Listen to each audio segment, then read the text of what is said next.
Hi, I'm Dr. Jay Shetlin, Certified Auto Accident Specialist and local chiropractor in South Jordan, Utah. I'd like to just cover a topic on low speed impacts in automobile collisions. And oftentimes people think, oh yeah, I was just in a quote-unquote fender bender or a low speed collision, so I don't think I was injured. But I want to drive the point or help people understand that when there is a low speed collision, statistically more people are actually injured in low speed collisions than high speed collisions for two reasons. One, in high speed collisions there's a statistic of those injured and those killed. Those killed are taken out of the statistic, leaving a smaller amount of injured in a high speed collision versus a higher amount in a low speed collision. That's one reason. But the other reason that's very important to understand is in a low speed collision and in a proper police report, when it's done by a police department official that's trained or by a certified doctor, they'll always reference a target vehicle and a bullet vehicle. The bullet vehicle is the vehicle in motion that does the striking.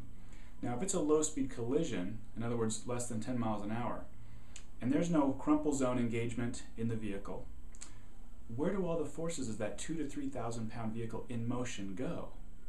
Well, since there's no absorption of force and only one mass can occupy the same space at the same period of time, the other vehicle has to exit that space at such a rapid change of velocity that it increases the g-forces that are applied to the human body exponentially. And that honestly, a human head, which typically weighs 10 pounds in just a low-speed collision, can weigh 13 or 14 times its normal weight. In other words, 130, 140 pounds, while it's moving in the opposite direction of the body 3 times in that split second, called whiplash. So even in a low-speed collision, it's incredible forces that are applied to the human neck and spine. And that's why more people are injured in low-speed collisions than in high-speed collisions, and why it's always sound advice in any auto accident over 5 miles an hour to be checked by a certified specialist.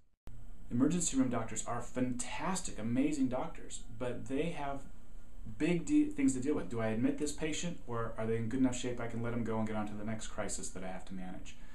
They're not in the business of detecting soft tissue injuries and documenting those. And that's why a certified specialist, we all have our specialty.